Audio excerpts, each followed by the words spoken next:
Is this a new beginning? A smartphone that on the first sight has all that it takes to be the perfect budget-friendly flagship. But is this all as good as it seems? Let's inspect.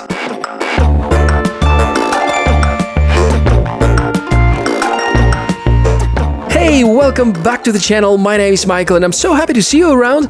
You know, if you look around every now and then when something gets released, we call it again and again a flagship killer, best for the price, best of the year. But here's the deal, we can only expect such awesome products, because I do believe that's an awesome product, these days to be coming only from the big Chinese brands. Xiaomi have already shown this year what they can do, and it's not only the Mi line, it's Redmi and Poco as well. But there's another huge player that we tend to forget, and they have a premium domestic line, Oppo, a premium or at least premium-focused international brand called Oneplus, and also a budget-oriented set of devices called Realme. So you will find a lot of similarities between this Realme device and its bigger brothers by OnePlus and Oppo, which all belong to BBK Electronics. So if you've never heard of Realme as a brand, which in 2021 is highly unlikely, but if that's the case, it's not yet another Chinese garage brand. No, it's actually something designed with a lot of experience and precision,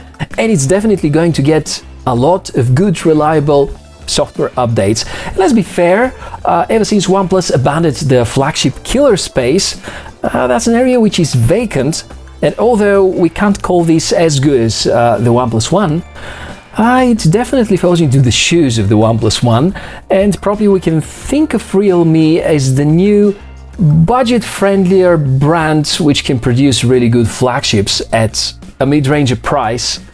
And yeah, maybe the OnePlus One without the startup strategy and without the funky marketing. At a price of around $400, this is the undisputedly best smartphone based on Snapdragon 888, and might be a slightly better package even than the Poco F3. Is it worth buying? Just keep on watching.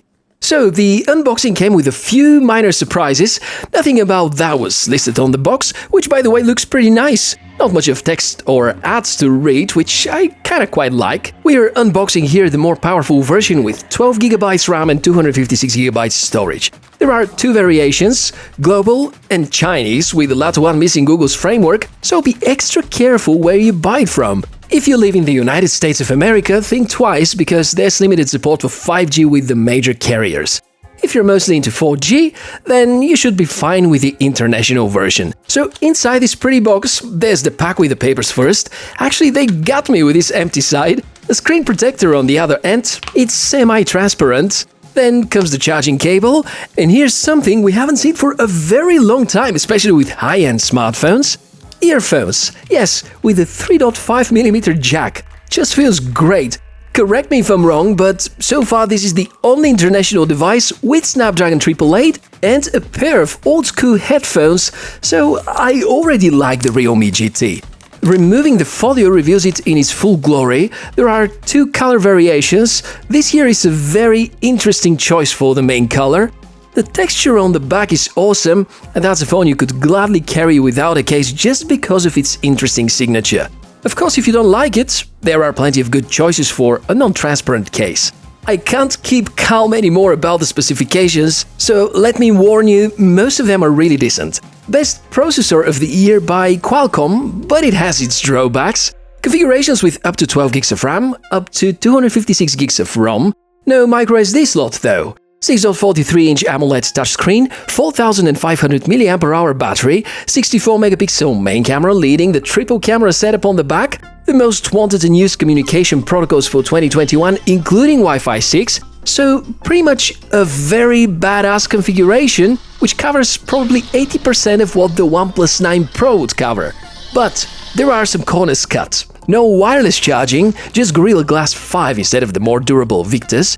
No waterproof rating, and a camera setup which is not among the best you can go for, especially knowing that there is no optical image stabilization.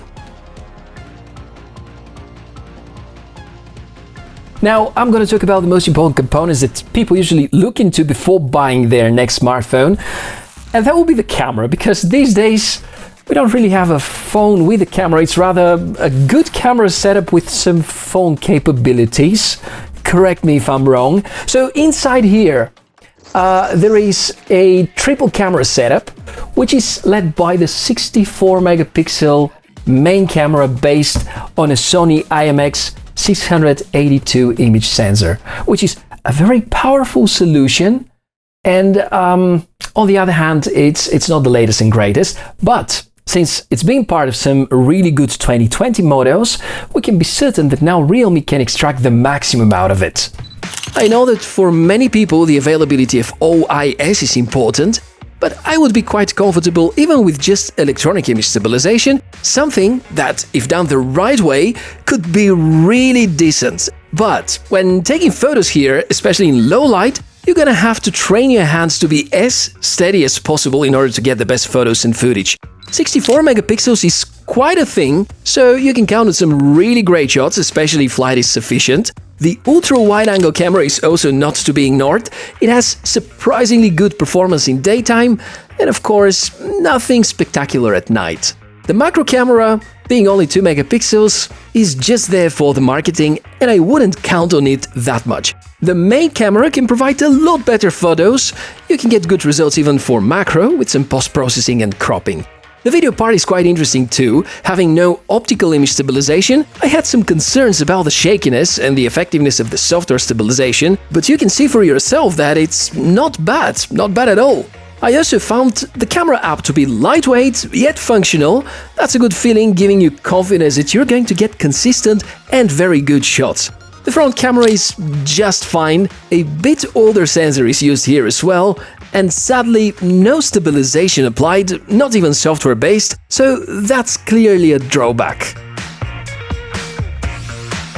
After exploring the camera setup, which obviously is pretty good but not absolutely great, now we dive into the next section, which I believe most people would really ask about, and that would be the battery compartment, showing you that this phone is rather thin.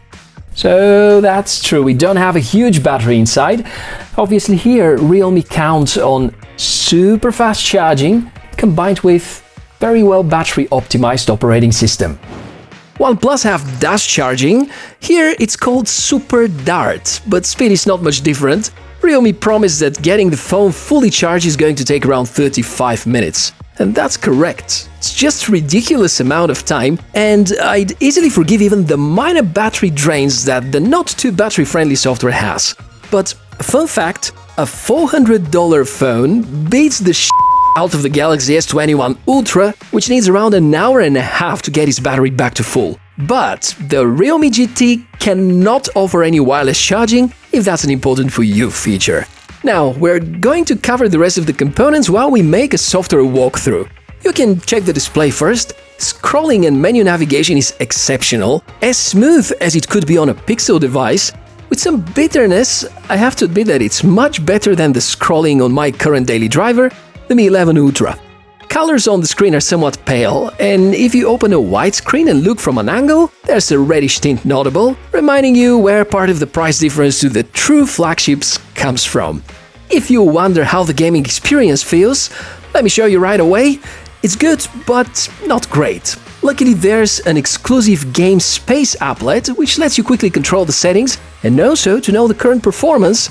I'm not entirely sure if that applies for all games, and whether it's going to change with some of the firmware updates, but at this point it looks like all the games are capped at 60 frames per second maximum, so there is not much of use for the 120Hz mode unless you want super smooth scrolling experience. As for the sound, here's a sample.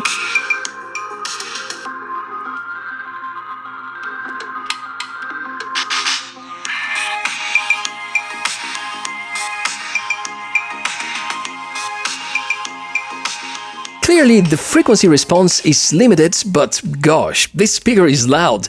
Everything else I've tried on the phone worked fine. Super quick storage, although the USB 2.0 standard is a bit of a bottleneck for the transfers. In-display fingerprint scanner, blazing fast and accurate. Good connectivity, excellent wireless speeds, and hey, that's supposed to be a phone at the end of the day, so phone quality, it's fantastic.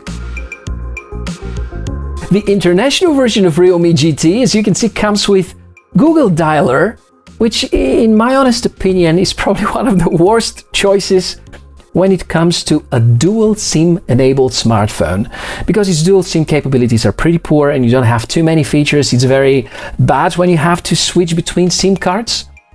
And in order to compensate that, and also to get call recording, because you know, if you're based in the EU, there are a lot of regulations and restrictions that obviously Google have to follow, and they imply that on other vendors and so on. It's a long story, but I found that ACR Dialer app has really good call recording implemented. It can effectively replace Google Dialer, and no, this is not a sponsored post. The Android skin used here and the interface is simple, clean, and the smoothness achieved by Realme is fantastic. So if you really consider this GT model to be your next phone, it is in my opinion 2021's Underdog Flagship.